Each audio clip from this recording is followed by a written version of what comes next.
Ada Quran nih, surat Al-Baqarah ayat yang ke-26. Mari kita masuk dulu pada kajian Quran. Sesungguhnya Allah tiada segan membuat perumpamaan berupa nyamuk atau yang lebih rendah dari itu.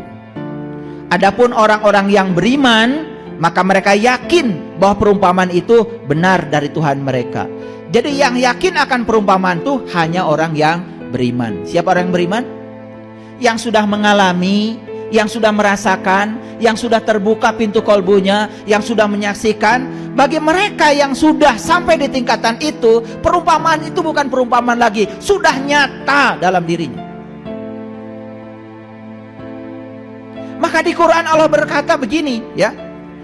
Sebelumnya aku berbicara kepadamu dengan perumpamaan, dan kini aku berbicara kamu dengan nyata, senyata-nyatanya. Bagi siapa itu? Bagi yang sudah mengalami Allah. Bukan si lokal lagi. Yuk baca lagi ayat ini, ya. Adapun orang-orang yang beriman, maka mereka yakin bahwa perumpamaan itu benar dari Tuhan mereka. Tetapi mereka yang tertutup, yang masih belum mengenal, yang masih belum merasakan, yang masih buta mata kolbunya, apa katanya? Mereka mengatakan, apakah maksud Allah menjadikan ini untuk perumpamaan? Dengan perumpamaan itu banyak orang yang disesatkannya, dan dengan perumpamaan itu juga banyak orang yang diberi petunjuk.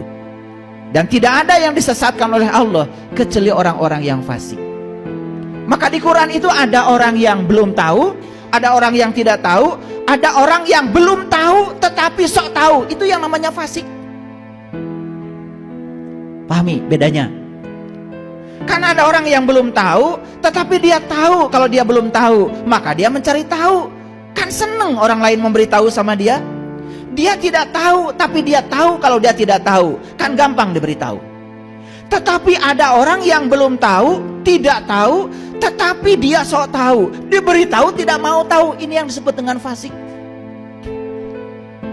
Kemana-mana dia cerita seperti orang yang tahu. Memberitahu si A, memberitahu si B seperti yang tahu. Padahal dia tuh tidak tahu. Cuman dia penghafal.